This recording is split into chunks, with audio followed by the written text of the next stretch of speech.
Friends, इस video में हम ये जानेंगे कि पॉजिटिव साइकोलॉजी की इंपॉर्टेंस क्या है। मतलब पॉजिटिव साइकोलॉजी को हम क्यों स्टडी करते हैं। मतलब पॉजिटिव साइकोलॉजी में आखिर रीजंस क्या हैं कि उसको कैसी ये ब्रांच बनी और इसको क्यों स्टडी किया जाता है। तो इसकी रीजंस को आज हम समझने की कोशिश करेंगे।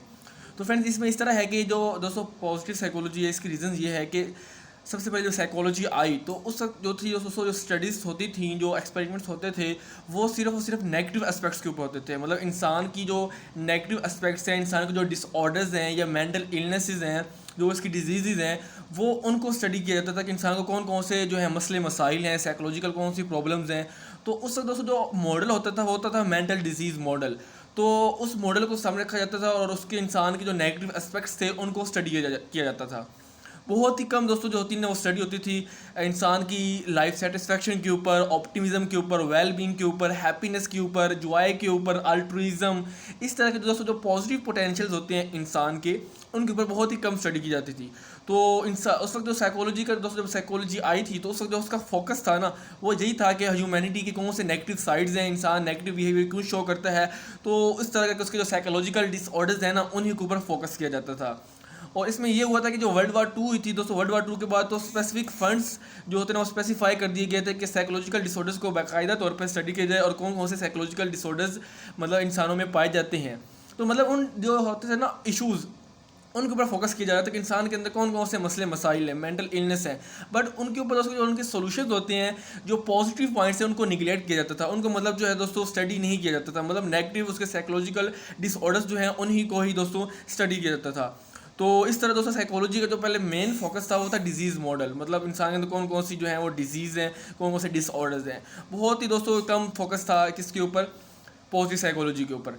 अब दोस्तों साइकोलॉजी में अब दोस्तों ये है कि अगर हमने पॉजिटिव साइड्स देखनी है, हमने ह्यूमैनिटी को इम्प्रूव करना है, तो इसके लिए हमें पॉजिटिव साइकोलॉजी की ज़रूरत है। मतलब अगर हम सिर्फ मेंटल इलनेस पे स्टडी करते रहेंगे तो वो बेनिफिट नहीं था। तो इस वजह से उन्होंने कहा कि इंसान की लाइफ को बेहतर बनाने के लिए, बेटरमेंट की तरफ जाने के लिए, बेटर बनाने के लिए, उसको और इम्प्रूव करने के लिए इन्होंने क्या किया, पॉजिटिव साइकोलॉजी को स्टडी किया ताकि इंसान की जो लाइफ है दोस्तों उसको इन्हांस किया जा सके, उसको और अच्छी तरह से जो है ना वो उसको अच्छी तरह से गुजारा जा सके। तो फ्रेंड्स, इस तरह है कि जो रिसर्चेस हुई हैं अभी तक, तो वो इंसान की दोस्तों नेगेटिविटी और नेगेटिव जो होता है शेडो उसके ऊपर की गई हैं। तो जो पॉजिटिव ह्यूमन ट्रेट्स हैं दोस्तों, जो टेंडेंसीज हैं जिनको प्रमोट किया जाना चाहिए, जिनको इन्हांस किया जाना चाहिए, वो बहुत ही कम हुई है। मतलब बहुत ही मिनिमम हुई है।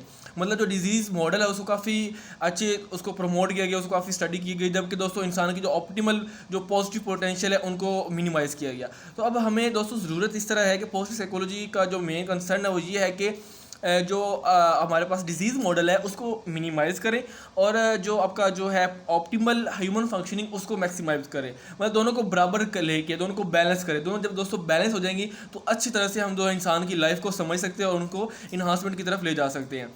तो फ्रेंड्स, अभी इसमें पहले ये था कि इंसान जो थे उनको बहुत ही मतलब लिटिल नॉलेज था, बहुत ही कम नॉलेज था इंसान की पॉजिटिव ट्रेड्स, उसकी पॉजिटिव पोटेंशियल एबिलिटीज़ के बारे में बहुत ही कम था। मतलब वो नेगेटिव वो उसी के ऊपर ही फोकस करते थे और इसके ऊपर बहुत ही कम था। लेकिन जब पॉजिटिव साइकोलॉजी आई, ये लाई गई, इसको इंट्रोड्यूस करवाने का मकसद यही था कि इंसान दोस्तों जो है वो अच्छी तरह से अपनी लाइफ को कैसे मैनेज करता है, उसकी ऑप्टिमल फंक्शनिंग जो है वो कैसे की जाए, उसको प्रमोट कैसे किया जाए, कैसे उसको इन्हांस किया जाए, इंक्रीज़ किया जाए। तो वो इसमें हम पॉजिटिव साइकोलॉजी में पढ़ते हैं। तो ये दोनों में बैलेंस होना ज़रूरी है, ठीक है। मतलब डिजीज़ भी आपको पता हो, उसका सोल्यूशन भी पता हो कि पॉजिटिविटी को कैसे मैग्नीफाई किया जाए, इन्हांस किया जाए। तो वेस्ट दोस्तों जो वेस्टर्न कंट्रीज़ हैं, जो ईस्टर्न कंट्रीज़ हैं, उनको चाहिए कि वो दोनों मिलकर इसके ऊपर बाकायदा काम करें।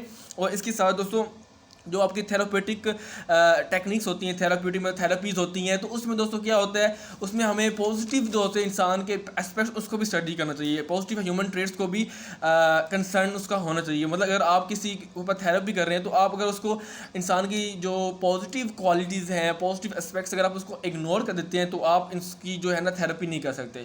थेरापिक जो टेक्निक्स होती हैं उनमें आपकी जो पॉजिटिव साइकोलॉजी है, मीन इंसान के जो पॉजिटिव ह्यूमन ट्रेट्स हैं और पोटेंशियल्स हैं, उनका जो होना है मैग्नीफाई होना और उनके ऊपर फोकस करना, कंसंट्रेट करना और उसको रिकॉग्नाइज़ करना वो बड़ा इंपॉर्टेंट होता है। तो ये दोस्तों हमारे पास पॉजिटिव साइकोलॉजी है कि इंसान को और बेटरमेंट की तरफ लिया जा सके और उसकी पोटेंशियल्स को मैग्नीफाई करें। तो इस वजह से हमारे पास पॉजिटिव साइकोलॉजी लाई गई कि इसकी अहमियत थी। तो मार्टिन जो सेलिंगमैन, उन्होंने उसके ऊपर काफ़ी रिसर्चेस की और भी बहुत से कंट्रीब्यूटर है, लेकिन father of positive psychology Martin जो है सेलिंगमैन को कहा जाता है। तो ये था फ्रेंड्स हमारे पास पॉजिटिव साइकोलॉजी की reasons why we study the positive psychology. Hope friends you have all got the points of this positive psychology, understood it very well. If you have any question, query, ask me in the comment box. Thanks for watching, and do like, share, and subscribe my channel, The Spirit Academy.